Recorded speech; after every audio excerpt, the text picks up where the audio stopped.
launched the domain registration and web hosting company AEserver in 2005 in Dubai. Today, AEserver is the largest private AE domain name registrar based in UAE. Munir, hi, thank you very much for coming and joining our WhatsApp show. Hi, Tatiana. Thank you for inviting me. We are really happy to have you here. And could you please start our conversation by explaining more about your business? Sure, with pleasure. So I run a company called AEserver.com. We are a domain name registrar and a web hosting company based out of Dubai, United Arab Emirates.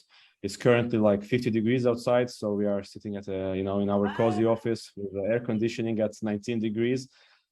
But yes, we do everything from domain names to web hosting to classic web presence solutions. Why did you choose Dubai and not any other cities in the world? Oh, well, I mean, it wasn't my choice, to be honest. I live in Dubai since like I was a child. So my parents moved here, and back in the days, Dubai wasn't as beautiful and futuristic as you see it on TV and on social media right now. However, I think this was the best decision, my parents have done, and I'm extremely happy and proud. I've been living here for over 26 years, and I'm proud to call this as my hometown. What kind of opportunities for businessmen are there in Dubai? Dubai, always had an open door policy for different businesses, from all walks of life, basically. So it was always a sort of a hub, because if you look at Dubai, I mean, it's located strategically, 5 to 7 hours from the major economies, like, you're talking about Asia, talking about Europe, talking about African markets. So plus, it has, all year round sunny days, amazing weather, great hospitality. We have a 7-star hotel. Anyone, like any expat, can come here, set up a company, hire people from all over the world.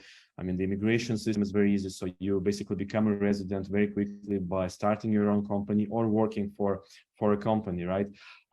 Banking is very simplified. And of course, most important factor is the tax-free regime. So United Arab Emirates has zero income tax, zero corporate tax. And until 2018, we had no VAT. So we have VAT now, but you'll be laughing. I'm so jealous of the UK. I'm so jealous. You should totally come here. Yeah. So it's currently at 5%, which is, I think, the lowest, rate globally. So it's really, really attractive. So if you mean business, then Dubai is your place to be. Great. What kind of fields are cherishing in Dubai, obviously, apart from tourism and hospitality? Well, yes. Tourism, is and will remain the main. However, we are also looking at real estate. So real estate is, I think, this year after the pandemic, Dubai has experienced a significant real estate growth. So, I mean, I keep reading in the news that every single month beats the previous, years, in terms of year-on-year and month-on-month growth. So it's just crazy. So we have people from all over the world looking at Dubai. Especially that Dubai has, United Arab Emirates in general had some reforms in terms of the immigration system. So I mentioned previously about, becoming a resident, but now the UAE offers a golden visa, which is granted as easy as by purchasing a real estate with a certain amount of money. So this makes the country more attractive in terms of long term, because they want to keep talent here. They want people to come here, to work here, to live here. It's extremely a great place to be here, to raise a family, to do a business, to travel internationally.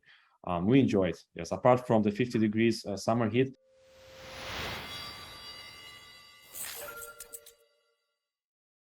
So we spoke about pros, and I see that you're definitely a fan of Dubai. But what are the cons? What are the negative sides of Dubai? Maybe not so many people talk about when we speak about business.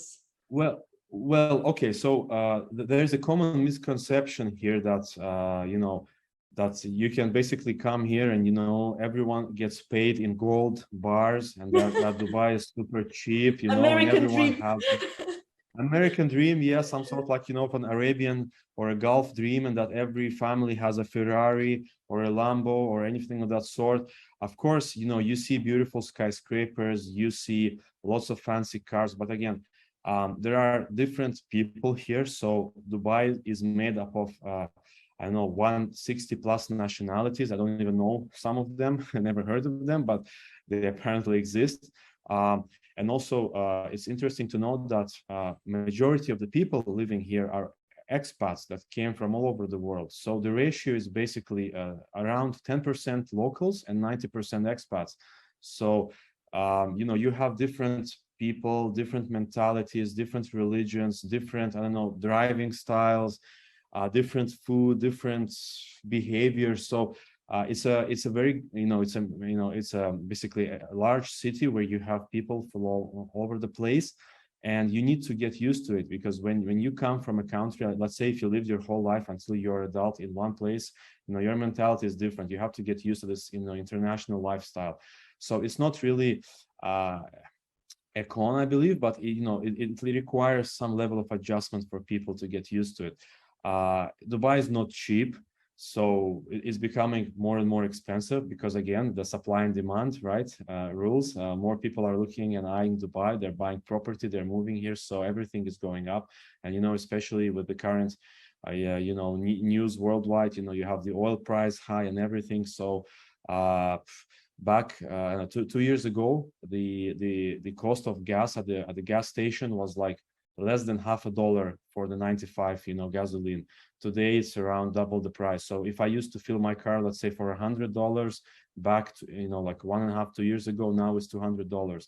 And this is a significant change for an oil producing country. So, but some people complain about the weather. Some people complain about the different nationalities and all those sorts. But again, Dubai is a country where people come for a better lifestyle, to upgrade their lifestyle. So you expect to pay a premium, and you have to be used. If you are looking to move here and just expect that people are gonna come to you and deliver a job on the platter for you, that doesn't work. It's like anywhere else. You have to be social, you have to network, you have to go out there, and you have to fight for your dream.